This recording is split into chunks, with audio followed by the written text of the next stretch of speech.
Hey, it's Junkman from VintageRock.com here at NAMM 2019, and we're at the Gibson booth over here, and I got Jim DeCola, who's going to show us some really cool new designs and updated designs that Gibson has brought to the fair today. So, Jim, how you doing? I'm doing wonderful. Thanks for visiting. Happy NAMM. Happy NAMM. We're having a great time. It's our best NAMM ever. We're back, and we're loving it. It's great. Gibson coming back and making a big splash. What do you got to show us here?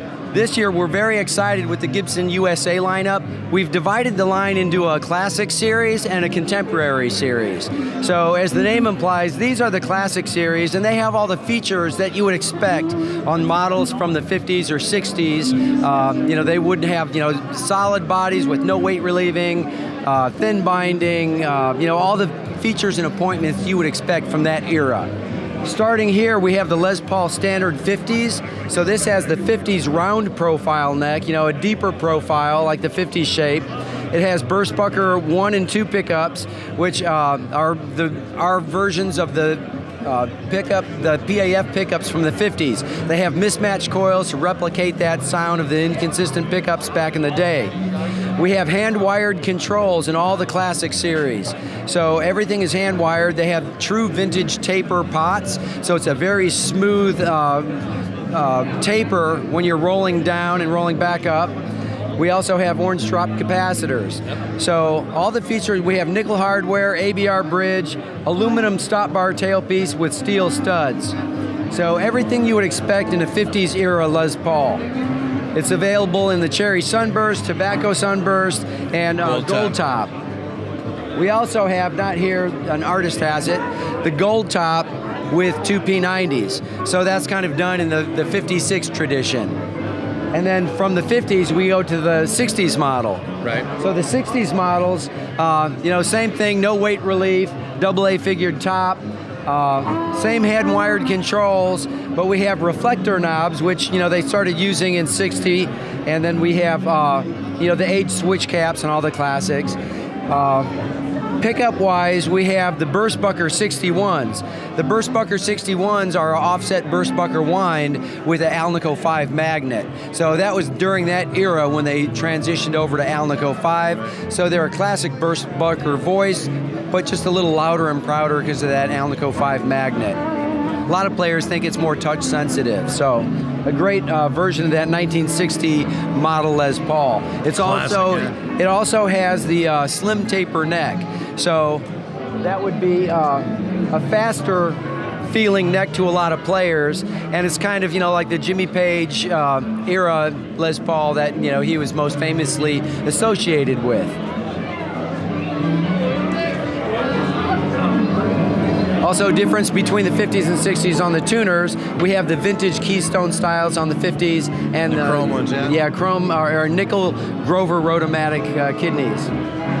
Next, we've added the Les Paul Special and the Les Paul TV to the product line. So the Les Paul Special is done up in the 56, 57 tradition with the TV yellow finish, 2 classic P90 pickups, again hand-wired controls, wraparound tailpiece, and 50s round neck profile. Behind that, we have the Les Paul Jr. That's in the vintage Sunburst. Again, it shares the same features from that 50s era Les Paul Jr. So it has the 50s neck joint, it has the 50s round neck feel, 1 dog ear pickup, slab mahogany body and mahogany neck, rosewood fingerboard, and white button vintage style tuners. After the Les Paul series, we move on to the SG series. The SG series originally started out being called the Les Paul model. They changed from the classic single cut Les Paul shape to the double cut, SG body shape in 61. For our purposes at USA, we're calling them the SG because that's what most people know it by. Right. So we start with the SG Standard 61. It has all the appointments you would expect from that initial model year. It has the 22 fret neck joint, so it's a very slim taper neck. It has Burstbucker 61 pickups in it, hand-wired controls, and vintage Keystone style tuners. The next 2 models are the same SG Standard 61 with the same neck profile, neck joint, vintage style sharp scarfing on the body contour, but it's available with the Maestro vibrola or the sideways vibrola. So some players like the Lyre, or they'll call it the Lyre because of that engraving right here, but the official name was the Maestro vibrola. And that's similar to the SG that George Harrison had during the Beatles' Revolver era. So that vibrato and that era with that neck joint. Interesting handle on that one too. Yeah, right on the end of it. That's awesome. Yeah, it's a classic vibrato, and for that style, to shake a chord, or gently, vibrato a note, it works very effectively. Next, we have the sideways vibrola, and that was a short-lived vibrola that really only lasted a year or maybe less. So, as the name implies, it moves sideways. We've improved it over the original. However, it's still a quirky kind of design. Yeah. It's not for everybody, but the players who like it love it, and it's a very visually unique piece. Billy Gibbons is a huge fan of that vibrato. And it also makes the guitar respond a little bit differently because it weighs a bit more, and it kind of makes it balance a little bit differently. So those are three great versions, that all came out from that 61 era. Next, we move on to the early 60s SG Special. It has the same vintage body scarfing, same vintage 22 fret neck joint, two classic P90s, and a wraparound compensated tailpiece. Some players will call that a lightning bar tailpiece because of that lightning bar configuration on the compensation. Right. So that's available in vintage sparkling burgundy and faded Pelham blue. So it's a very, very sexy version of that early 60s SG Special. Very, very retro, man. Loving it. Yeah. Next we have the SG Junior. Again, sharing the same 22 fret neck joint, vintage scarfing, and a single dog ear pickup with the wraparound tailpiece. Slim taper neck like the rest, and the faded cherry finish.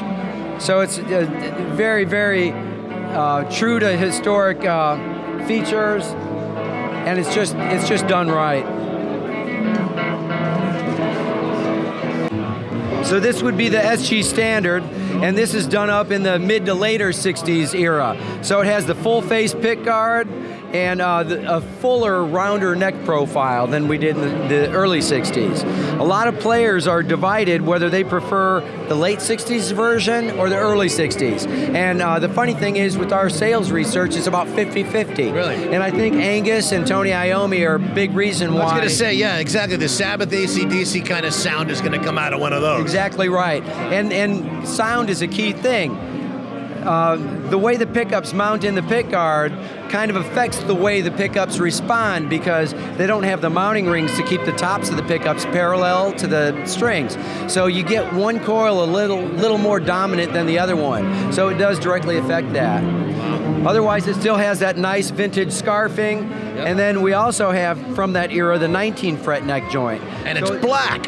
Yeah, it's back in black, baby. Exactly, Yeah. Some players even have the theory that because of that longer neck joint, the strap button moves up so it balances a little bit differently. Sure. And with that neck joint, you can still get to that highest fret with ease. So for those players, they prefer that style. And this is done up pretty true to form from that era.